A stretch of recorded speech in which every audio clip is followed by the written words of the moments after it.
Hey everyone, welcome back to Learn English Through Football. I'm Jake. And I'm Maria. Today we're doing something fun and, honestly, super useful for your English. We're talking about the 2026 FIFA World Cup. Yeah, and we're not just chatting for fun. We're using the World Cup to learn everyday English, football vocabulary, and a few phrases you can use in real conversations. Exactly. And don't worry if you're not, like, a hardcore football expert. If you can say goal and wow, you're already halfway there. True. So, quick overview. The 2026 World Cup is a big one because it's hosted in 3 countries: the United States, Canada, and Mexico. 3 hosts. That's a great English phrase, by the way. Co-hosts or joint hosts.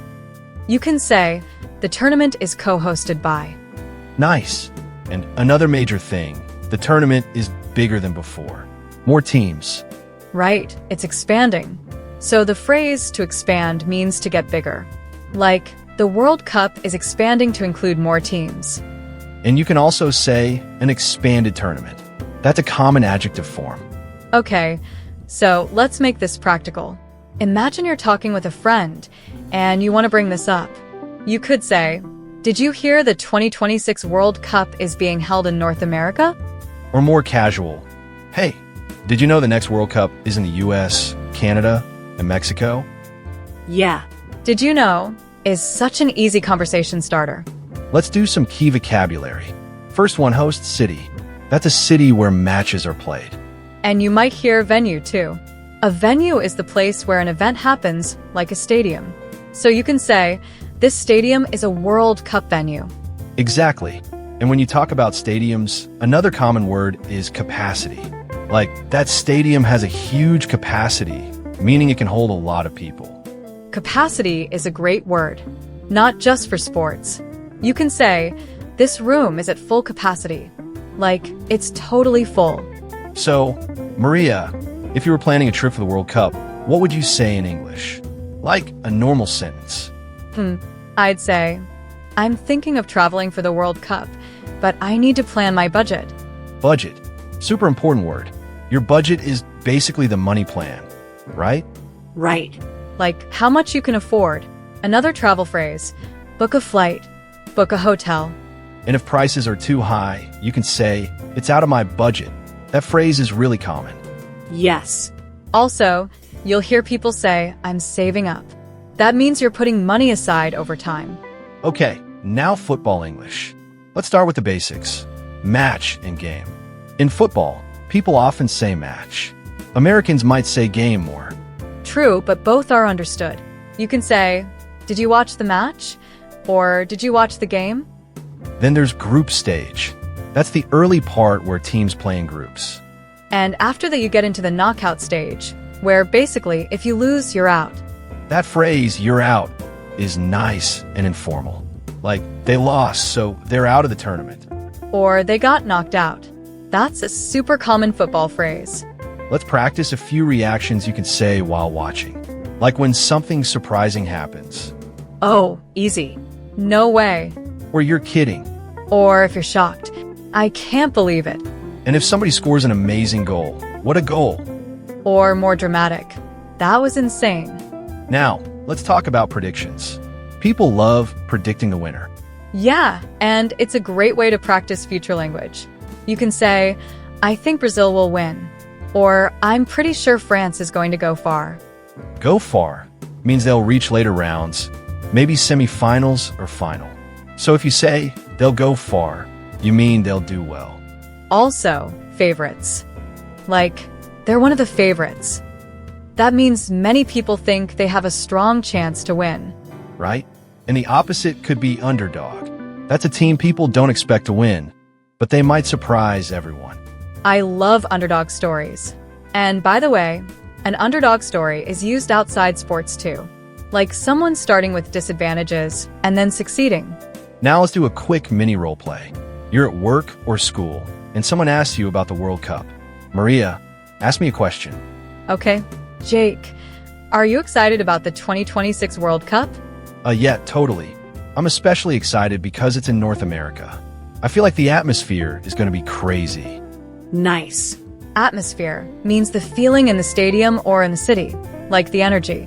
Yeah, and then you could ask, what teams are you supporting? And you can answer, I'm supporting or I'm rooting for, which is a great phrase. I'm rooting for Mexico, for example. Rooting for is supernatural. If you want to sound even more casual, you can say, I'm backing them like I'm backing Argentina this time. Okay, but if your team loses, what do you say? Honestly, I'd probably say, ugh, we played so badly. Or, we choked. That's informal, but people say it. It means you failed under pressure. Yeah, but careful with that one. Only use it in casual situations. True. Another safer one is, we didn't show up today. Not literally, it means the team didn't perform. Okay, pronunciation check moment. People say tournament in different ways, but a clear way is tournament. Tournament. And stadium. Not stadium, it's more like stadium. Stadium. Now, I want to shift to something cultural, because having 3 host countries means lots of travel, different cities, different foods, languages, accents. Yes. And for English learners, it's interesting because you'll hear different English accents, especially in the US and Canada. Even within the US, accents vary a lot. Totally. And you might hear football called soccer in the US and Canada. That's important. Let's teach that clearly. In many countries, it's football. In the US, a lot of people say soccer to avoid confusion with American football. So if you're in the US and you say football, people might think you mean NFL. Exactly. But during the World Cup, honestly, you can say either, and people will get it from context usually. Another useful phrase. I'm going to watch it at a sports bar. Sports bar is a common place people go to watch matches. Or watch party. Like, we're having a watch party for the opening match. Opening match. Good phrase. That's the first match of the tournament. And the final is the last match, the championship game. You can also say the final match. Let's talk about common verbs in football English. Score, obviously. They scored in the second half. Assist is another one. If you pass the ball and your teammate scores, you assisted the goal. And save, for goalkeepers. What is save? Also miss. Like, he missed the penalty. Penalty. That's a big World Cup word. A penalty kick is a shot taken from the penalty spot after a foul in the box. And foul is when a player does something illegal, like tripping, pushing, pulling, stuff like that. Then you've got yellow card and red card. Yellow is a warning. Red means you're sent off. You have to leave the field. Sent off is a perfect phrase for English learners. You can say, he got sent off for a bad tackle. Okay, Maria, quick debate. What do you think is harder for English learners? Learning vocabulary or speaking confidently? Speaking confidently. 100%. Because you can know the words, but then you're like, how do I say this without sounding weird? Yes. And the World Cup helps because it gives you easy conversation topics. You don't have to invent topics. You can just react to what's happening. Exactly. Like, you can literally say, did you see that? And point at the screen and boom, you're having a conversation. And if you want to keep the conversation going, you can ask follow-up questions. Like, who do you think will win? Or what do you think of their coach? Coach is a good word. Some people also say manager, especially in British English. Football manager. And tactics, another word. If a team defend a lot, you could say they're playing very defensively. Or if they attack a lot, they're playing really aggressively, or they're pushing forward. Pushing forward, nice. That's a phrase you can use in life too. Like, we're pushing forward with the project. Okay, now let's do a small listening style practice. We'll say a casual line, and you can repeat after us later. Ready? I'm not gonna lie, that team looks really strong this year. Good. I'm not gonna lie means you're being honest. Very casual. Another one. They're fun to watch, but their defense is shaky. Shaky means not stable, not reliable. Like, a shaky defense makes mistakes. Next, if they keep playing like this, they'll get punished. In football, get punished often means the other team will score because of your mistakes. Okay, one more. That referee is being so inconsistent. Inconsistent means not the same each time. Like calling a foul sometimes but not other times. Now a common World Cup topic, pressure. Players feel pressure. Fans feel pressure. Yes. You can say, it's a high-pressure match. Or, they handled the pressure really well. And handle means manage. Handle the pressure. Handle a situation. Also, nerves. Like, the players looked nervous. Or, he had nerves during the penalty. Let's zoom out. The 2026 World Cup is going to be huge for fans because it's more games, more teams, more places to visit. And more chances for casual fans to get into it. Because with more matches, you're like, oh, there's always something on. Which brings up another phrase, to follow the tournament. That means you keep up with it. You watch results, you watch highlights. Highlights, great word. If you don't have time to watch the full match, you watch the highlights. The best moments. And if you miss something, you can say, I missed the match, but I saw the highlights. Or, I caught the second half. That means you watched the second half. Now, we should give listeners a little challenge. Something they can do this week. Yes. Okay, challenge idea.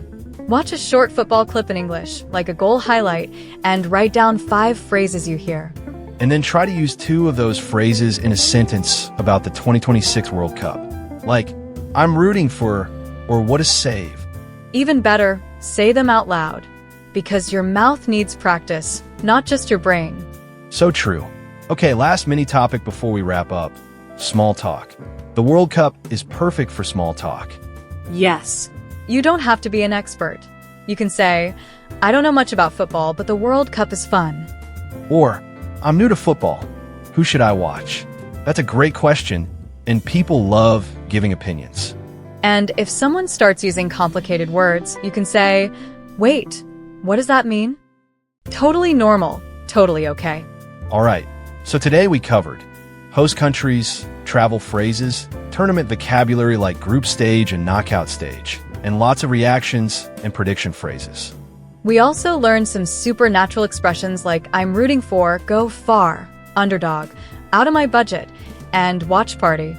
If you want to practice, pick 3 phrases from today and try using them in a short voice note. Like 20 seconds. Pretend you're talking to a friend about the 2026 World Cup. Yeah, and keep it simple. Fluency comes from repetition, not perfection. Thanks for hanging out with us on Learn English Through Football. We'll be back with more football English soon.